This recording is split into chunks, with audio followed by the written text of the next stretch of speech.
Five forces पढ़ रहे थे जी, और पोर्टर फाइव फोर्सेज में से जो अभी रिसेंट अटेम्प्ट है उसमें 8 मार्क्स का क्वेश्चन मेन इसी में से आया हुआ था, और उसने कुछ सिनेरियोज बना के डिस्कस किया आपके साथ। ये मैंने वही क्वेश्चन टेकअप किया इस वक्त। Identify the force of competition which is relevant in the context of Michael porter five forces model in each of the following scenario. ऐसे ही उसने भी सिनेरियोज दिए, यहाँ ये सिमिलर टाइप का क्वेश्चन डिस्कस कर रहे हैं।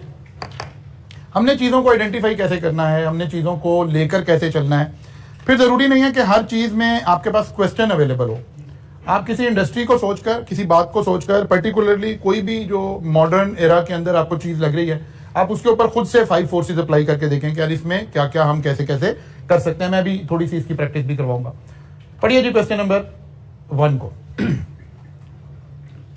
4 companies of similar size and strength are engaged in the manufacture of detergent powder for washing clothes. These companies are key market player and jointly share 95% of the aggregate market, which is not expected to witness any significant growth in foreseeable future. वो कहता है यार ये जो मैंने factor आपको दिया है, ये फैक्टर पोर्टर की किस फोर्स की तरफ इशारा कर रहा है। हम इस डेटा से पोर्टर की कौन सी फोर्स को ज्यादा बेटर एनालाइज कर सकते हैं। नंबर 1 जी,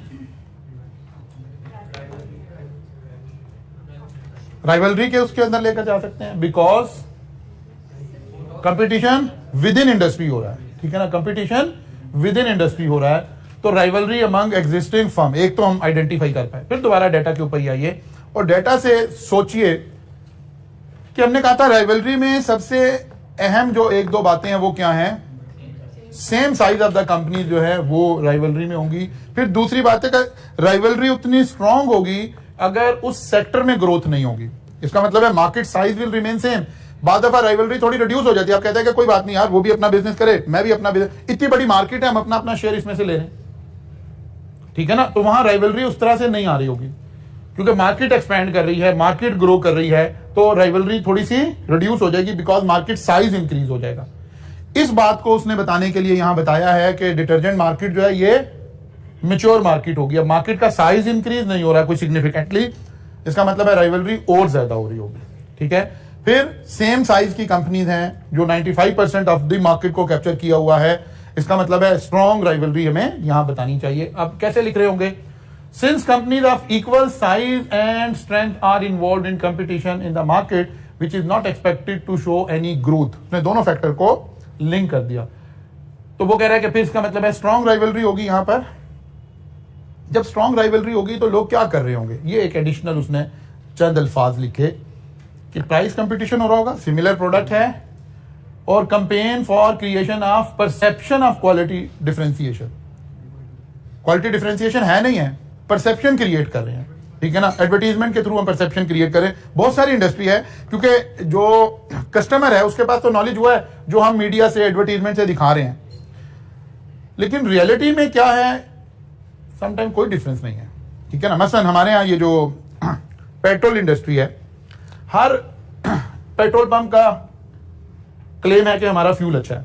ठीक है ना, आपका अपना भी कोई एक्सपीरियंस होगा, सबसे अच्छा फ्यूल किस ब्रांड का है। अब कुछ लोगों को लग रहा है पीएसओ का है, कुछ को लग रहा है टोटल का है, और लग रहा है ना आप सबको परसेप्शन। ऑयल मार्केटिंग कंपनीज कैसे काम कर रही हैं, पहले आप देखते थे कभी आप रोड पर जाते थे तो आपको रात को बहुत ज्यादा ऑयल टैंकर नजर आते थे। अब अगर आप पिछले 5-7 साल से देखें तो ऑयल टैंकर नजर आते हैं, लेकिन जरा रिलेटिवली कम नजर आते हैं, बिकॉज हमने ऑयल की, अच्छा जी हम बात कर रहे थे कि परसेप्शन कैसे क्रिएट कर दी जाती है, हम पेट्रोल से उस बात को समझने की कोशिश कर रहे थे। आपको भी लगता है कुछ लोगों के कि टोटल का पेट्रोल अच्छा है, कुछ को लग रहा है कि पीएसओ का अच्छा है।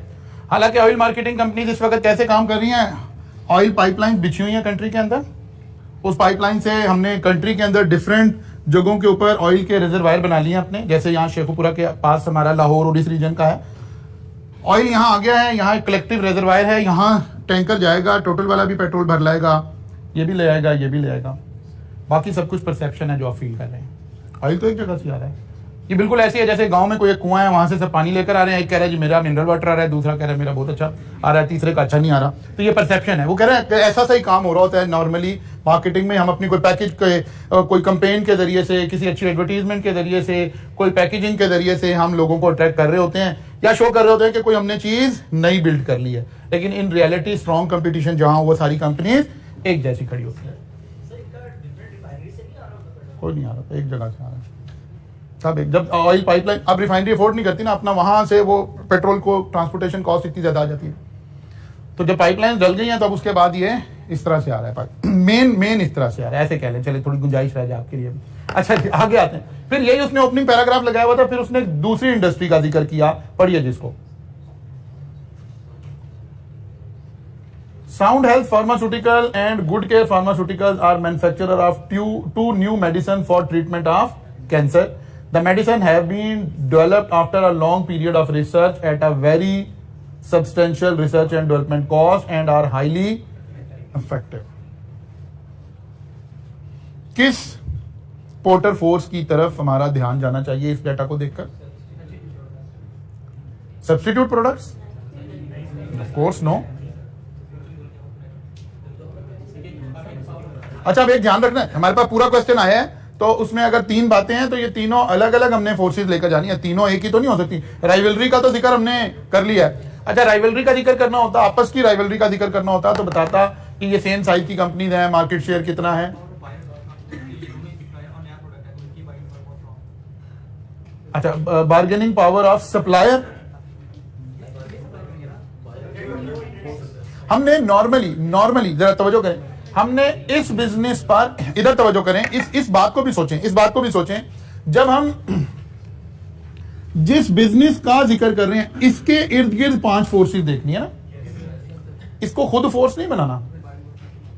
अगर हमने सप्लायर की पावर देखनी है तो ये तो जिनसे ये रॉ मटेरियल खरीद रहे हैं वो तो उनकी पावर देखनी थी। बात समझ आ रही है? ये खुद सप्लायर बन के नहीं हमने सोचना, इस बिजनेस के ऊपर तो हम अप्लाई कर रहे हैं ना। जब हम राइस के ऊपर लगा रहे होंगे तो राइस को नहीं कंसीडर करना, ये 5 फोर्सेस राइस से बाहर होंगी। जी सोचिए, शाबाश। बार्गेनिंग पावर ऑफ बायर, अब क्या बार्गेनिंग पावर ऑफ बायर यहां हम डिस्कस करें?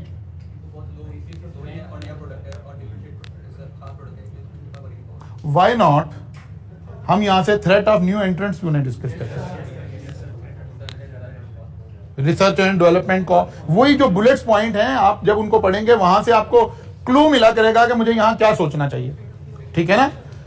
थ्रेट ऑफ न्यू एंट्रेंट्स, लेकिन थ्रेट ऑफ न्यू एंट्रेंट्स के अंदर हमने एक दो बातों को ख्याल रखकर माइल्ड करके बात करनी है। अच्छा जरूरी नहीं है एग्जाम में, बल्कि बिल्कुल भी जरूरी नहीं है, इससे अदरवाइज स्ट्रेटजी हमेशा ज्यादा मार्क्स देगी आपको। यहां हमने ये नहीं बताना कि ये थ्रेट हाई है कि लो है, कोई कंक्लूसिव बात करना जरूरी। हम कुछ बातों को कह के कहेंगे इससे लगता है हाई है, लेकिन इससे लगता है कि इतना ज्यादा हाई नहीं है, ये भी बात कर सकते हैं, इसके भी पूरे मार्क्स मिलेंगे। लॉजिकल रिलेशनिंग करनी है उन पॉइंट से। अगर आप वापस चले जाएं, थ्रेट ऑफ न्यू एंट्रेंस वाली स्लाइड अपने पास ओपन कर लें, इनमें से कोई पॉइंट पकड़कर हमने लॉजिकल लिंकिंग करनी है उसकी सिर्फ। अब नॉर्मली फार्मास्यूटिकल इंडस्ट्री, अब तो वो आई कैप थोड़ा सा बेस तो अपने पीछे से बनाकर अब चल रहा है ना आपको, आप तो वो पढ़ के नहीं आए, I2B भी पढ़ाया जा रहा है ना अब आपको पीछे बच्चों को, इंट्रोडक्शन टू बिजनेस। वहां 5 इंडस्ट्रीज का एक बेसिक नॉलेज दिया जा रहा है कि यार ये इंडस्ट्रीज क्या होती हैं, इसमें किस तरह की टर्म्स इस्तेमाल होती हैं।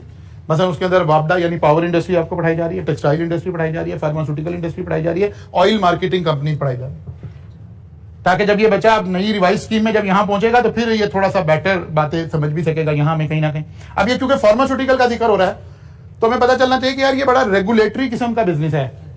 यहां आप कोई प्रोडक्ट डेवलप भी कर लेते हैं ना, तो जब तक हमारा वो क्या है इदारा, नहीं पेटेंट नहीं, वो जो हमारा मेडिकल एसोसिएशन का जो इदारा है, नहीं पीएमडीसी तो ना, जब मैं अब आपको नाम याद आना चाहिए, जब ये कोविड चल रहा था तो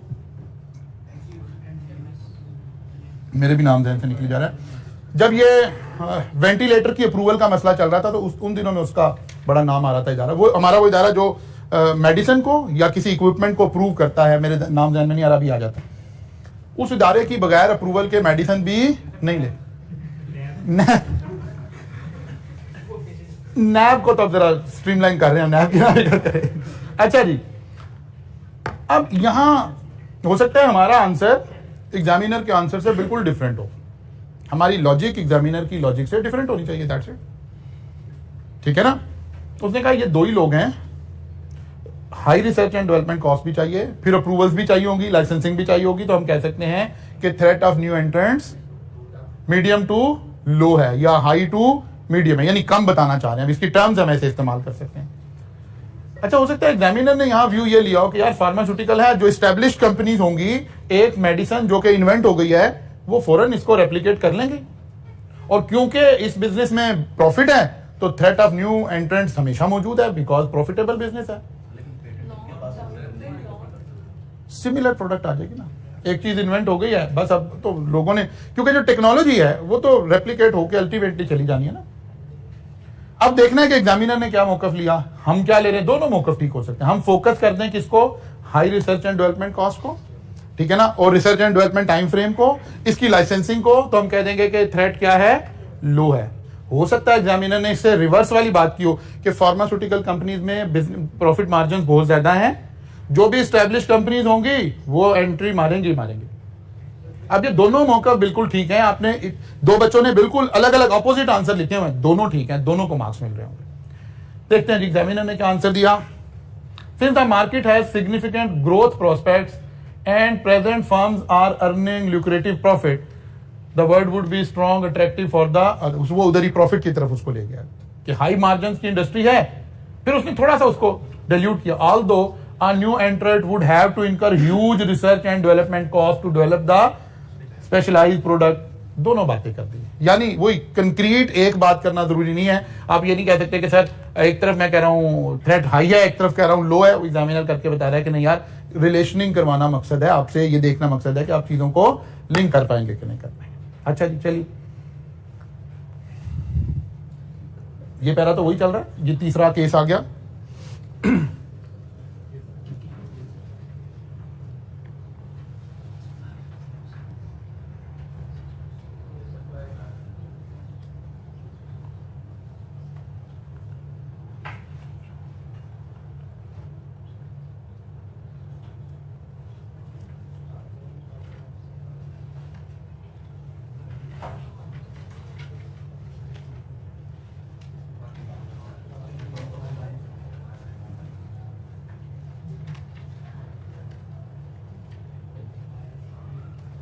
जी, कौन सी फोर्स की तरफ चलेंगे, बार्गेनिंग पावर ऑफ बायर या सप्लायर। हम अपने एंगल से बात करें कि हमारी एज अ सप्लायर हमारी बार्गेनिंग पावर क्या है, ठीक है। यहां एग्जामिनर ने इसको ऐसे लिंक किया है, वैसे ये बड़ी अच्छी लिंकिंग नहीं है, यहां होना क्या चाहिए था, होना चाहिए था बायर की लिंकिंग करनी चाहिए। ज्यादा इफेक्टिव बात कौन सी आएगी, हम बायर के एंगल से डिस्कस करें, क्योंकि जो उसूल है, मॉडल को लगाने का जो उसूल है, जिस बिजनेस का जिक्र हो रहा है उस बिजनेस के सप्लायर को देखना है। आपने खुद सप्लायर बन के नहीं सोचना कि मैं सप्लायर हूं उसके अंदर, ठीक है ना। हाँ, यहां ये किया जा सकता था, यहां ये कहा जाए कि सीमेंट इंडस्ट्री के ऊपर अगर हम लगा रहे हैं, ये अब ऐसे सोचें, अगर हम इस सीमेंट इंडस्ट्री के ऊपर ये मॉडल लगा रहे हैं, then lucky coal mine is a supplier, अब ये फिट बैठेगी बात। तो देखना है मॉडल किस पे लगा होगा। मॉडल अगर हम लगा रहे हैं लकी कोल माइंस पे, तो बायर की परचेजिंग पावर देखनी पड़ेगी, सप्लायर नहीं है, फिर ये हमारा सप्लायर तो कोई और होगा। इसका मतलब है हम इसको कहां लगा रहे हैं, सीमेंट इंडस्ट्री के ऊपर लगा रहे हैं, ऐसे सोचें। अब आपकी बात है, lucky coal mine is a strong bargaining position, अब इसकी बार्गेनिंग पोजीशन आई है। It can sell its coal to many other buyers, whereas the cement plant would have to incur high transportation cost, switching cost, if were to produce coal from the other. ये current attempt का हमारा एक सवाल में नजर आ रहा है। अब हमने प्रैक्टिस कैसे करनी है इन सारी बातों के ऊपर, ये क्वेश्चन मैंने खुद डिजाइन किया। जरा देखिए, कोई भी नई इंडस्ट्री हमने सोचनी है जिसके ऊपर हम कोई बात कर रहे होंगे, इस तरह कुछ, ये तो प्योर थ्योरेटिकल स्टाइल में आ गया था ना। अब डेटा के स्टाइल में अगर उसने क्वेश्चन बनाया तो फिर क्या होगा, इसको पढ़िए।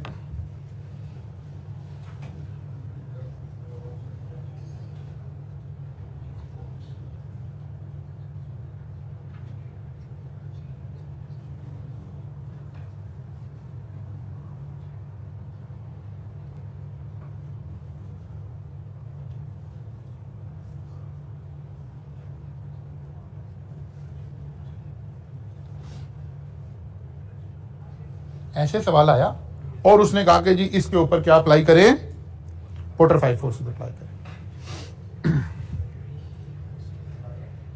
अब ये डाटा की शक्ल में आ गया। उसने कुछ थोड़ा सा एक आपको डाटा दे दिया कि स्ट्रेंथ क्या है इस इंडस्ट्री की, वीकनेस क्या है। उसने कहा pickup and drop of point जो है, अगर आप इन ऐप से आ रहे हैं तो जाहिर आपको घर से ही पिक कर लेंगे, एग्जैक्ट लोकेशन पे आ जाएगा। अगर आप पुराने कन्वेंशनल वे में चलते तो भी ऐसे ही हो जाता, और बस या ट्रेन में जाएंगे तो involve walk on both side, means जहां आपको ड्रॉप किया जाएगा वहां से भी हो सकता है आपको अपनी डेस्टिनेशन पर जाने के लिए वॉक करना पड़े, और जहां से पिक किया जाएगा वो भी कोई बस स्टॉप ही होगा। फिर वेटिंग टाइम कितना है, आप उबर वगैरह मंगवा रहे हैं तो 3 से 5 मिनट का वेटिंग टाइम है, और अगर टैक्सी है तो ये नॉर्मली इससे अ लिटिल बिट ज्यादा टाइम है थोड़ा सा, और यहाँ वॉक इन भी करना पड़ेगा और वेटिंग टाइम भी होगा, कोई बस का कोई रूटीन होगा। Convenience of transport very good, low okay है, लेकिन convenience of interaction very good okay, cost low 10 to 20% higher, क्योंकि जब उबर आया, ये वो इनिशियल मॉडल लिखा हुआ है, पाकिस्तान में आके क्या होना शुरू हो गया उसकी बात नहीं हो रही है। उबर जब आया तो उसने पहली दफा हमें अट्रैक्ट इस बात पे किया कि भाई मैं जो हूं, जो कन्वेंशनल आपकी व्हीकल्स हैं उनसे मैं चीप हूं, लेकिन जो ट्रेन है, बस है, ऑरेंज है, मेट्रो है, वो सब तो इसके मुकाबले में वेरी लो हैं।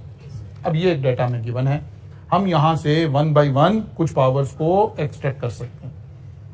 अब ऐसे आपने जरूरी नहीं ये डाटा आपको गिवन होता तो आप लिखते, आपने ट्रेनिंग अपनी कैसे करनी है। सवाल अब चूंकि थ्योरेटिकल तो आ गया, अगर इस अटेम्प्ट में दोबारा सवाल यहां से आना हो तो ये सवाल तो कभी भी नहीं आएगा। अब इससे अगला बेहतर सवाल आएगा जो कि इस शेप का होगा, जिसमें कोई न्यूमेरिक इन्वॉल्व होंगे और उनको हमें लिंक करना होगा। तो देखते हैं जी 1 by 1 थ्रेट ऑफ सब्स्टिट्यूट क्या है। मैंने कोई 2-3 लिखने की कोशिश की ताकि आपको समझ आए। अब यहां से बताइए जी थ्रेट ऑफ सब्स्टिट्यूट क्या है। सब्स्टिट्यूट है कौन, जो मेरी नीड पूरी करे लेकिन डिफरेंट वे में। इस वक्त कस्टमर की नीड क्या है, ट्रेवलिंग नीड है उसकी। कस्टमर की नीड क्या है, ट्रेवलिंग नीड है। ये नीड इस ऐप के जरिए भी पूरी हो रही थी, कन्वेंशनल कैब सर्विसेज के जरिए से भी हो रही थी, और बस, ट्रेन या कोई भी दूसरा मोड ऑफ जो है ट्रांसपोर्टेशन वो इसमें इस्तेमाल हो सकता था। ठीक है, अब अगर हम इसे ऐसे आज के उसमें बात करेंगे तो जैसे जैसे फ्यूल प्राइसेस बढ़ रही हैं, थ्रेट ऑफ सब्स्टिट्यूट हाई होता जा रहा है। कि जहां आप उबर करवा के 500 में जा रहे थे, जब वो 800 आता है कहता है अच्छा ये साथ ही तो बस स्टॉप है, मैं उस पर चला जाता। ठीक है ना, वैसे भी हम एज ए कौम भी जहन हमारा ऐसे ही है। मतलब मैं कल यहाँ से कॉलेज से निकला कोई तकरीबन 6:30 बजे, तो ये टोटल का पेट्रोल पंप और इसके बाहर चौक हुआ था। और मजे की बात ये थी उसमें वो लोग भी लाइनों में खड़े हुए थे जो 70-70 लाख की 80-80 लाख की गाड़ियां लेकर लाइन में खड़े हुए थे। मतलब कोई आप क़यामत तक का पेट्रोल डलवा लेते, अगर कल डलवा भी लेते तो आप ज़हनी तौर पे क्या कह सकते हैं उसको मतलब वो एक कोराम में हुआ था, जहां जहां रास्ते में आपके कल पेट्रोल पंप आ रहा था समझे मुसीबत आई खड़ी थी। चलो मैं कह रहा हूँ यार कोई एक क्लास अगर लाइन में लगी भी हुई थी जो सोच रही थी क्या चलो 300-500 बच जाएंगे, मैं बचा लूँ, जो 70-80 लाख की गाड़ी लेके खड़ा वो भी लाइन में नहीं वैसे वाले नहीं थे, नजर आ रहे थे, सारों का कल ही खत्म हो गया था पेट्रोल तो अच्छा जी, तो थ्रेट ऑफ सब्स्टिट्यूट जैसे जैसे फ्यूल प्राइसेस बढ़ रही हैं, महंगाई बढ़ रही है, इन्फ्लेशन बढ़ रही है, थ्रेट ऑफ सब्स्टिट्यूट क्रिएट हो सकता है। ठीक है, अच्छा जी, राइवलरी डिस्कस करनी होगी तो किसे डिस्कस करना पड़ेगा, फिर उबर, क्रीम और इन ड्राइव को डिस्कस करना पड़ेगा। ये राइवलरी में नहीं आ रहे होंगे ऑब्वियसली, ठीक है ना, राइवलरी में ये नहीं है, ये तो थ्रेट ऑफ सब्स्टिट्यूट है। राइवलरी में क्या है जी, उबर, क्रीम एंड इन ड्राइव। तो हम उबर एंड क्रीम को हम, अब जब एग्जामिनर ऐसी बात कर रहा होगा पाकिस्तान में बैठ के, तो वो चाह रहा होगा कि बच्चा ये भी समझे कि यार उबर और cream is the same size company but in drive is not the same size company. तो राइवलरी में हम उबर और क्रीम को डिस्कस करें रादर देन इन ड्राइव को डिस्कस, ताकि वो कॉन्सेप्ट भी इंटैक्ट रहे कि companies of the same size जो है वो राइवलरी में आएंगी। ठीक है ना, बार्गेनिंग पावर ऑफ कस्टमर बहुत हाई है। आपके मोबाइल पे तीनों ऐप लगी हुई हैं, आप तीनों पे बैठ के देखते हैं मुझे फलां जगह जाना है, सबसे कम इस वक्त फेयर कौन मांग रहा है, तो आप उधर स्विच कर देंगे। स्विचिंग कॉस्ट कोई इन्वॉल्व नहीं है, कोई हैसल इन्वॉल्व नहीं है, कोई टाइम इन्वॉल्व नहीं है, कोई चीज इन्वॉल्व नहीं है। इसका मतलब है जो बार्गेनिंग पावर ऑफ कस्टमर है वो वेरी हाई नजर आती है। इस तरह से हमने सोचने की आदत डालनी है, ऐसे हमने अपने जहन से इसको एलेबोरेट करना है। अच्छा जी, एक तो ये सवाल आपके पास आ गया। अब हम किसी इंडस्ट्री को सोचकर, वो जो मैं बात कर रहा हूं कि कोई इंडस्ट्री सोच ले, हमने सिनेमा इंडस्ट्री को सोचा कि यार थिएटर के ऊपर अगर हम पोर्टर 5 फोर्सेस लगाना चाहें तो क्या हो रहा होगा। अब मैं कोई डाटा नहीं दे रहा आपको एक बिल्कुल थ्योरेटिकल सवाल एग्जामिनर ने दिया। उसने कहा यार थिएटर इंडस्ट्री के ऊपर, सिनेमा इंडस्ट्री के ऊपर पोर्टर 5 फोर्सेस बताइए कहां खड़ी हैं। तो अब हमें यहां एग्जामिनर ये चाह रहा होता है कि बच्चा डर के बैठा हुआ है या थोड़ा सा दिमाग उसका चल रहा है और वो जर्नली बातें सोच रहा है कि नहीं सोच रहा। आपने एग्जाम में ये नहीं लिख के आ जाना कि जी मैं तो आज तक थिएटर गया नहीं क्योंकि अम्मी और अब्बू ने इजाजत नहीं दी हुई, ठीक है ना। तो ये नहीं लिख के आना। वो अज्यूम कर रहा है कि अब आप सीए के स्टूडेंट हैं, आपको थोड़ा बहुत किसी ना किसी इंडस्ट्री का नॉलेज है। One by one threat of new entrants को डिस्कस करते हैं। थ्रेट, अच्छा जरा पहले हम डिफाइन कर लें कि जब हम ऐसे सोचेंगे किन बातों को मेन फोकस करेंगे। अब जरा आए थ्रेट ऑफ न्यू एंट्रेंस वाली स्लाइड ओपन करें ना, उसके साथ लिंक करके सोचना शुरू करना है ना। सबसे पहले टाइम ऑफ एंट्री। एक नया सिनेमा बनाना है तो कितना टाइम चाहिए? मैं अभी एक बात समझाता हूं। वो क्या सिनेमा का नाम है? नहीं, मैं कुछ और बात थ्रेट ऑफ न्यू एंट्रेंस के वाले से बताने लगा हूं। मैक्लोर रोड के साथ एक सिनेमा है, वो अभी कोई महीना हुआ है, बिका है 100 करोड़ रुपए का। ओल्ड सिनेमा 100 करोड़ रुपए का बिका है, ठीक है, यानी 1 अरब रुपए की सिर्फ जमीन बिकी है। थ्रेट ऑफ न्यू एंट्रेंस कोई नहीं है। 1 अरब रुपया लगा के आज के इस दौर में हमने सिनेमा खोलना है? क्योंकि नहीं यार, जो लोग बिजनेस में है वो ठीक है, उन्होंने पुरानी जगह ली हुई है। एक दफा तो सिनेमा इंडस्ट्री बिल्कुल खत्म हो गई थी, फिर दोबारा जब से ये थोड़ा सा रिवाज आया, दोबारा पढ़े लिखे लोग आए, या हमने फिर अलाउ कर दिया कि हम पाकिस्तानी मूवीज के अलावा इंग्लिश मूवीज भी सिनेमा में आ जाएंगी, तो उसके बाद थोड़ा सा रिवाइवल हो गया। फर्ज किया गवर्नमेंट पॉलिसीज, गवर्नमेंट अनाउंस कर दे जी इंडियन मूवीज भी लगना शुरू हो गई हैं, तो दोबारा सिनेमा इंडस्ट्री में बूम आ जाएगा। तो कहने का मतलब ये है कि हमें थ्रेट ऑफ न्यू एंट्रेंस इतना हाई नजर नहीं आता, बहुत ल्यूक्रेटिव प्रॉफिट्स नहीं है, ठीक है, इन्वेस्टमेंट बहुत हाई है, प्रॉपर्टी प्राइसेस बहुत ऊपर चली गई हैं, और एक रीजनेबल साइज में सिनेमा बनाने के लिए कॉस्ट रिक्वायर्ड है।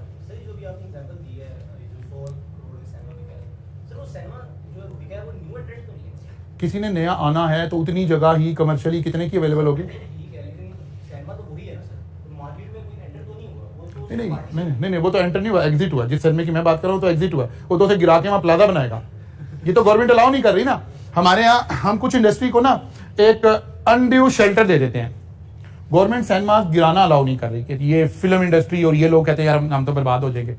वरना अगर सिनेमाज को ओपनली गवर्नमेंट अलाउ कर दे कि आप बेचें और एग्जिट लेना चाहे तो ले लें, तो वो जो ट्रेडिशनल वाले सिनेमाज थे ना वो सारे खत्म हो जाएंगे, क्योंकि वो हर सिनेमा उस जगह पर है, 1 अरब 1.5 अरब की वो जगह है खाली। बात समझ आ रही है? फिर कौन से सिनेमाज आ जाएंगे? फिर ये वाले सिनेमाज आ जाएंगे, और रह भी अब यही जाने अल्टीमेटली, क्योंकि इन्हीं में थोड़ा बहुत बिजनेस हो रहा है। जो सिनी स्टार्स और इस तरह के सिनेमाज बन रहे हैं जो किसी मॉल में बन रहे हैं, ठीक है ना, जो आपके कहां बन रहे हैं जी, एम्पोरियम मॉल में बन रहे हैं, किसी भी अच्छे से मॉल में कोई एक रीजनेबल सिनेमा बन जाता है। या एक अच्छा सिनेमा ये बना यहाँ पर क्यू, ठीक है ना, ये मेन बुलेवार्ड के ऊपर, ये भी बड़ा एक डेडिकेटेड थोड़ी जगह है, लेकिन सिनेमा इस तरह रह जाएंगे। जो ट्रेडिशनल सिनेमा थे बड़ी बड़ी जगह पर, उनका तो कोई रूम अवेलेबल नहीं है। वो तो सिर्फ इसलिए नहीं एग्जिट ले पा रहे कि गवर्नमेंट उनको सेल करना अलाउ नहीं करती उस इंडस्ट्री को प्रिजर्व करने के लिए। नहीं, वो तो अगर उसने बाउंड कर दिया तो फिर यहीं रहकर करेंगे ना थ्रेट ऑफ न्यू एंट्रेंट्स। मतलब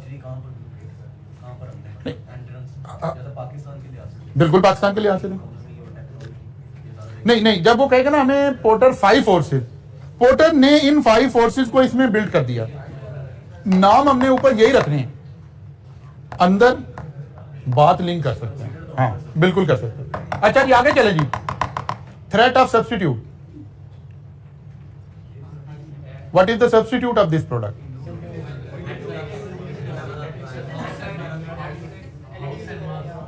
सबसे पहले होम सिनेमा, होम थिएटर, ठीक है ना, होम थिएटर। घरों में लोग बेसमेंट के अंदर सिनेमा बनाना शुरू हो गए। अब डिफेंस में चले जाएं, 70% घरों के अंदर अपना सिनेमा बना रहे हैं। सबसे बड़ा थ्रेट नेटफ्लिक्स, दूसरा बड़ा थ्रेट। तो यहां से हम सब्स्टिट्यूट को डिस्कस करेंगे, ठीक है ना। Rivalry with in same industry, highest level पे राइवलरी होगी, बिकॉज एक ही मूवी सब जगह लगी हुई है, इक्वल प्रोडक्ट चल रही है, ऑलमोस्ट एक से टिकट है, ठीक है ना। तो राइवलरी अपनी पीक पर होगी, ठीक है। Bargain power of supply, who is supplier? जो फिल्म बनाकर इस एंड में लाकर आ रहा है। Producers, film makers, they are few in numbers. जब आपकी एक फिल्म हिट हुई है, आपको लेनी है, bargaining power is very high. एक हिट फिल्म आई है, आपने अपने सिनेमा में लगानी है, जो मर्जी पैसे मांग रहा है, सेम फिल्म आपको 2 चैनल से तो मिल नहीं सकती। इसका मतलब है bargaining power of supply is very high. Bargaining power of customer very high के वेरी लो? मीडियोकर। क्योंकि हमने कहा था यार कस्टमर इतना सर पे नहीं चढ़ सकता जब एक कस्टमर को हम मेजर सेल ना कर रहे हो। एक बंदा तो एक टिकट ले रहा है, उसके एक बंदे पे तो डिपेंडेंट नहीं है, लेकिन थोड़ी सी हाई इसलिए है कि वो ऐप पे बैठता है, वो देखता है कहाँ मूवी लगी है, कौन सा टाइम मुझे शूट करता है, अच्छा वो टिकट इतनी है, अच्छा वो टिकट इतनी है, अच्छा वो मुझे ये कर रहा है, ये यूफोरर वहीं पे बैठ के देख लेगा। कहाँ कोई ऑप्शन भी चल रही है, कहाँ KFC कह रहा है जी हमारा बर्गर भी आपको सब्सिडाइज मिलेगा, कहाँ कह रहे हैं कि ये चीज भी साथ मिलेगी, ये भी मिलेगा, ठीक है ना। ऐसे हमें नजर आएगा। फिर हम थ्रेट ऑफ न्यू एंट्रेंट्स में जो है वो तो हमने चलें डिस्कस कर लिया है। कस्टमर को हम फिर इसका मतलब है इन बिटवीन रखेंगे, हाई तो बिल्कुल नहीं कह सकते इसको, ठीक है ना, मीडियम लो, मीडियम टू लो, इस तरह के अल्फाज इस्तेमाल कर रहे हैं।